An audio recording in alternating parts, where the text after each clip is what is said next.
kolonizar tahanawa, my friend.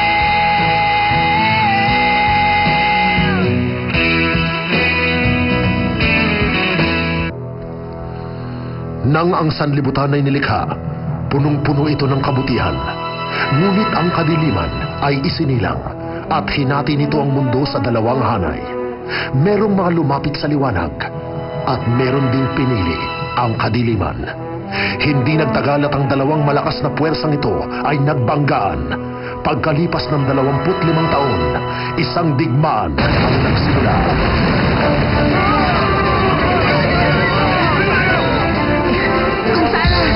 Anong gagawin mo kung totoong may power ka? Gusto kong sagipin ang lahat!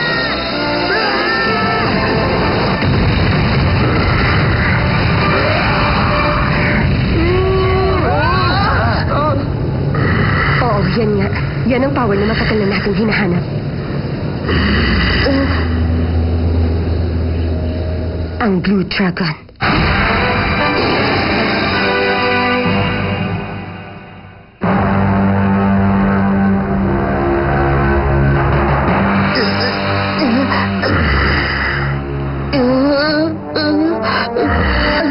Ano ang lumabas na yan? Ikaw ba ang tumawag sa akin?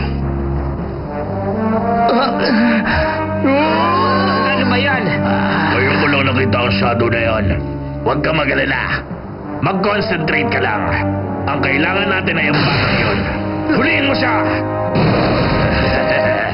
Akong bahala sa kanya! Huwag kang matakot, hindi ka masasaktan. Hindi sapat yan. Dapat mas malakas.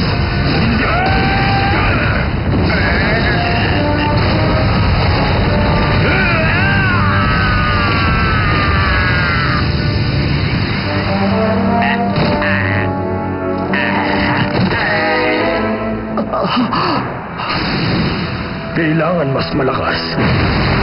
Kailangan ko pa ng mas malakas na power! Aba! Tila yata nagising na siya! Nagising!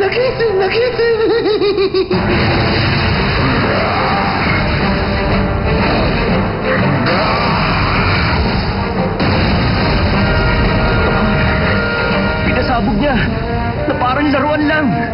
Umalis na tayo dito! Dali! Puuntak mo na!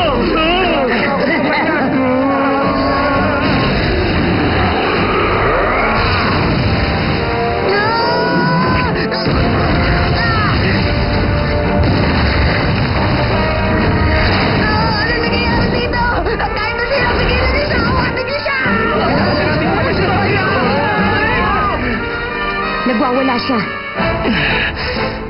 Kapag nagpatuloy ito, ang batay lalamunin ng kanyang shadow. Jiro, pwede mo nang ilabas ang iyong shadow. Kailangan mo siyang pigilan. Masusunod ka!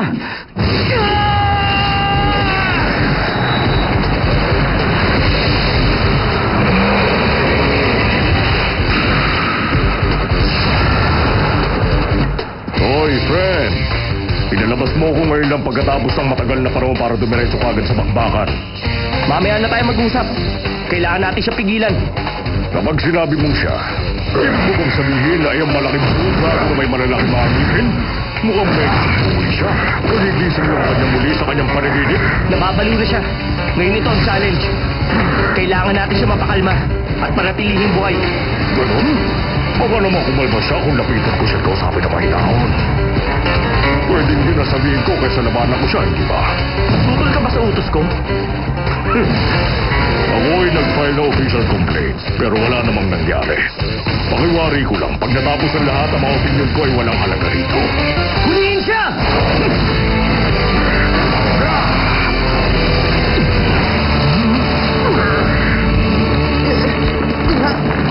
Hoy, sabihin mo, friend, pwede ba magkasundo na lang tayo? Kailangan mo ba talaga malaman kung sino mas malakas?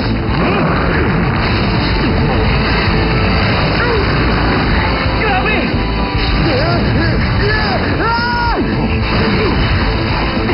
Meron ng off-switch ang dragon na ito!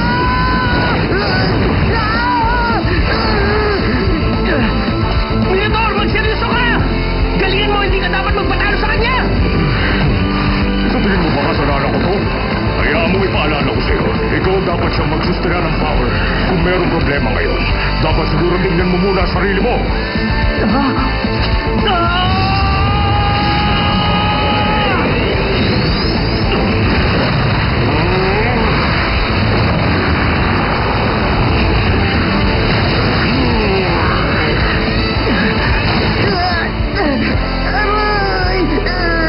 Magaling ang ginawa mo, Jiro.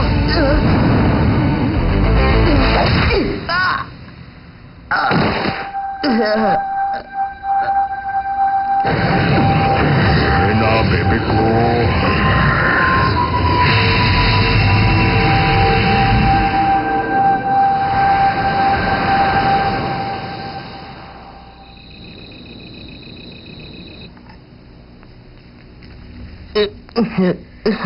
Mabutit gising ka na. Kamusta? Ayos ka lang ba? Nasaan ako? Mauricio! Anong nangyari sa akin?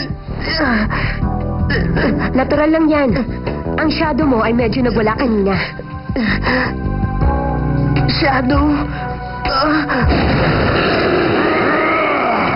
Teka muna! Ano bang nangyari sa akin kanina? Kailangan mong ipaliwanag sa akin to! Ano bang nangyayari? Easy ka lang dyan. Sa pagkakataong ito ay wala akong ibang magagawa kundi sabihin sa iyo ang buong katotohanan. Buti naman, nasasabihin mo na lahat. Unang-una, pamilyar ka ba sa Book of the Beginning? Book of ano? Ano yun? Hindi. Teka, alam ko yan. Ito ang pinakamatandang libro sa buong mundo na natagpuan ng mga tao. Tama ka. Isang napakalumang kasulatan. Ikinukwento dito ang paglikha ng mundo at ang kasulukuyang labanan sa pagitan ng liwanag at kadiliman. Ano? Sige na nga. Pasisimplihin ko na lang para sa'yo.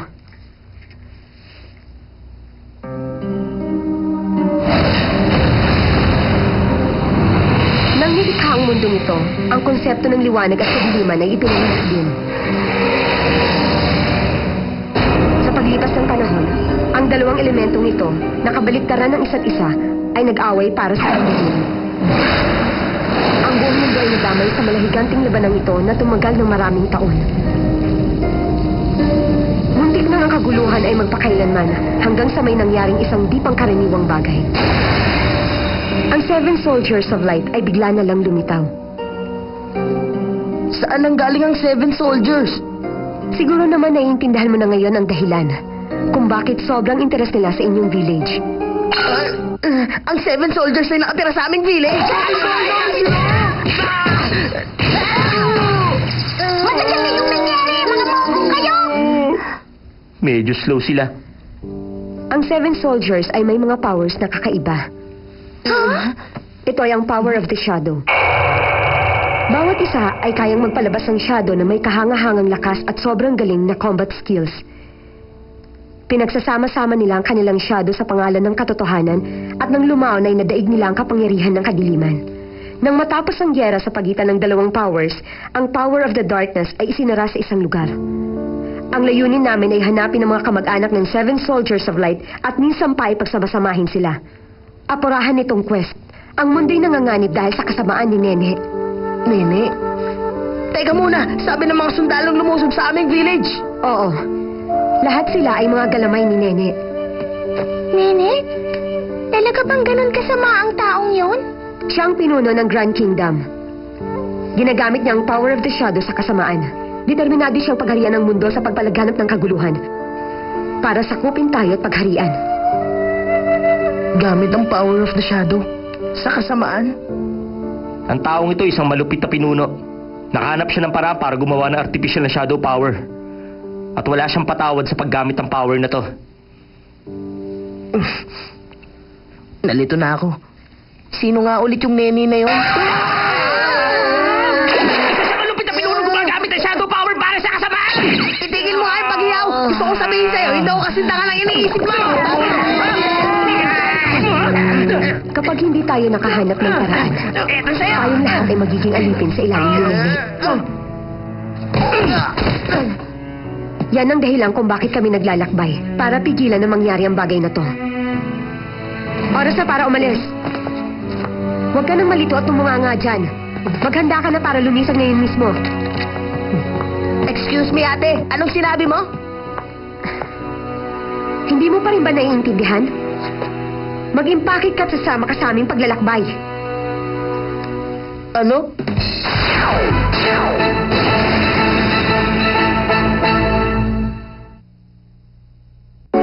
Exageno. Mag-impakit ka at sasama ka sa aming paglalakbay. Ano? Sa tingin ko pagkakamali yan. Naintindihan ko. Oo, meron siya power. Walang duda doon. Pero hindi niya kaya kontrolin. Magiging pabigat lang siya. Kung sasama siya, walang pwedeng maasahang tulong mula sa kanya. Sa palagay ko ay magiging katulad mo rin siya sa umpisa. Napagdesisyonan ko na. Wala nang oras para magtalo pa. Shoo! Maghanda ka na! Nababaliw ka na ba? Itigil mo ang pagsabi kung saan ako pupunta at kung anong gagawin ko. Hindi naman ikaw ang bossing ko, ah. Maliban pa dyan, ayaw mo kaninang tulungan ang village namin at pinagkaila mo pa na isa kang Night Master. Bakit mo naman naisip na pagkakatiwalaan kita at sasama sa misyon mo? Nababaliw ka na ba? Shoo! Hindi ko hinihinging pagkatiwalaan mo ko. Sinasabi ko sa'yong sumama ka sa amin dahil wala ka ng ibang pagpipilian. Kapag nanatili ka dito, hindi sila hihinto sa pag-atake sa village. Ngayon alam na nilang nandito ka, nanaisin nilang hulihin ka. Hindi ko pwedeng iwanan ng village. Aalis na lang basta-basta. Maniwala ka na pag wala ka na, ang village ay magiging mapayapa. Isipin mo, ang kalaban ay isa lang ang gusto. Kapag nanatili ka, patuloy silang magpapadala ng mga sundalo. Ang power of the shadow ay delikado. Kahit na kaya mong palabasin ang power of the shadow ay baliwala ito para na lang kung kaya mo itong kontrolin. Ang power nito ay wala ding silbi. Isa lang itong kapahamakan kesa sa kaligtasan. Naiintindihan mo na ba na wala kang pwedeng ibang piliin sa sitwasyong ito? Hindi maaari. Hindi ko matatanggap yan! Hintayin mo kami! Zola, ang lupit mo naman. Anong ibig mo sabihin? Alam mo kung ano, hindi mo naman kailangan siyang gipitin na katulad nun. Bata lang siya. Ngayon ay naaawa ka na sa kanya? May bumabalik na hindi magandang alaala. Natatakot siya kaya kailangan mo pagtagumpayan niya ito. Kapag buong puso niyang tinanggap ang dapat niyang gawin ay magiging maayos. Kung hindi, baliwala siya sa atin. Dahil lang nagpakita ang babaeng yun, dapat ko na bang lisanin ang village natin?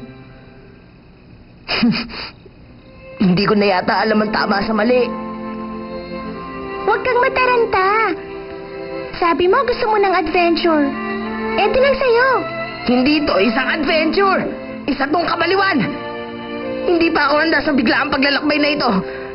At maliban pa, merong weirdong kapangyarihan sa aking katawan. Mababaliw na yata ako.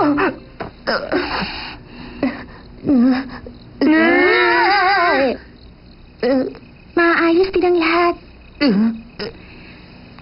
Aminin mo na, natatakot ka, di ba? Ano bang pinagsasabi mo dyan? Hindi ako natatakot. Nangasar ka ba? Huwag ka mag-alala ng kahit na ano. Hindi ka mag-iisa. Palagi mo ako makakasama. Ano yung mga yan? Nabulo sa pulis sila!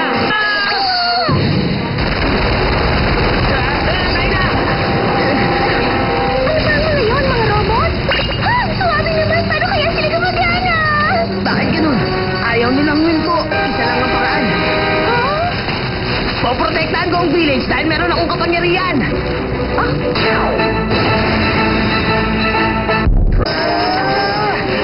Lumabas ka na! Blue Dragon! Sorry. Ano bang problema mo? Hindi ko maintindihan. Bakit ayaw niya lumabas ulit? Binalaan kita. Masyado pang maaga, hindi mo pa kayang kontrolin ang iyong power. Hayaan mong ipakita ko. Ito ang paraan para makipaglaban gamit ang iyong Shadow Warrior!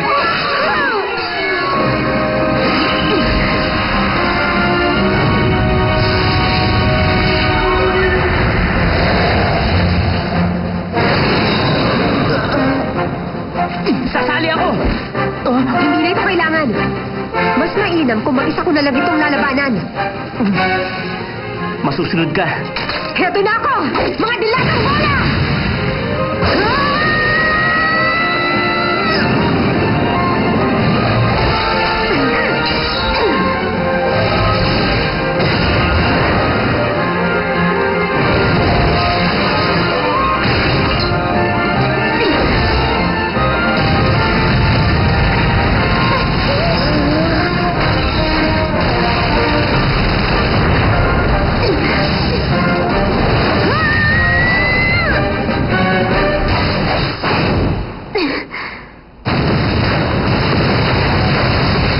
Ang lupit! Yan ang power of the shadow.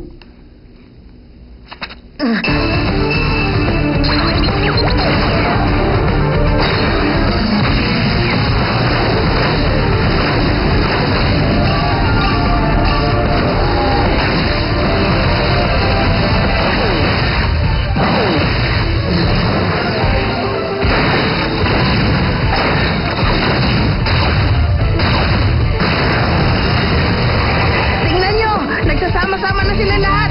Bumubuo sila ng isang super robot fighter! Kailangan ko magaling yan! Ito ang pinaka-nakakatawa. Baka naman, pwede ka namang huminahon dyan. Yan ang kalaban. Nakalimutan mo na. Ang mga ito ay talaga napaka-arogante. Bakit hindi ko nila iniisip na tutungangan lang ako dito at hihintayin silang matapos mabuo bago ako matake? Ang finishing blow! Hornet! Fierce!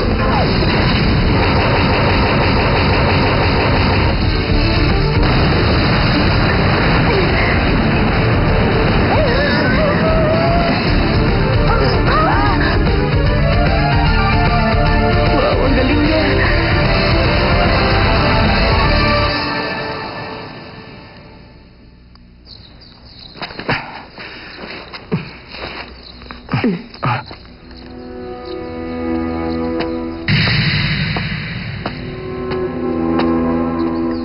Nakapag-desisyon ka na ba?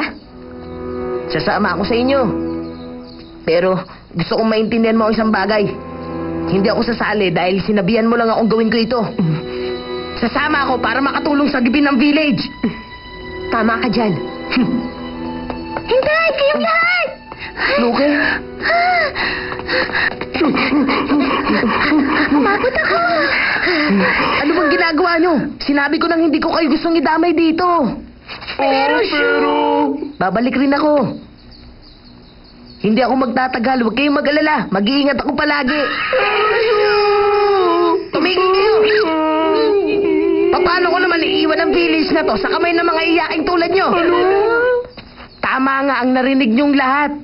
Sa buong panahon na wala ako, ang Taita Village ay nasa inyong pangangalaga.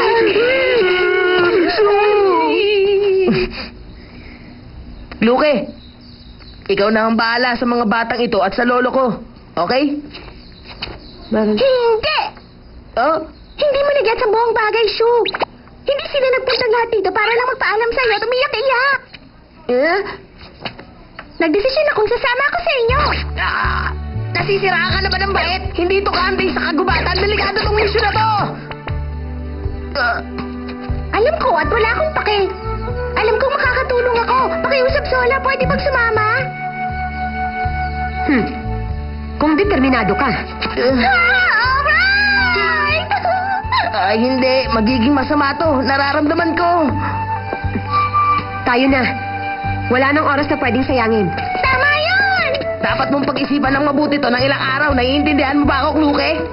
Wala silang mga bahay na sa pupuntahan natin. Oy, teka lang! Hintayin mo ako! Huwag niyo kalimutan ang sabihin sa natin! Oy, Luke! Nakikinig ka ba sa akin?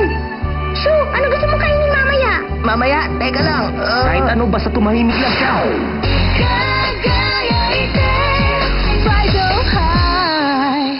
I can't be a father to Joshua kung nandyan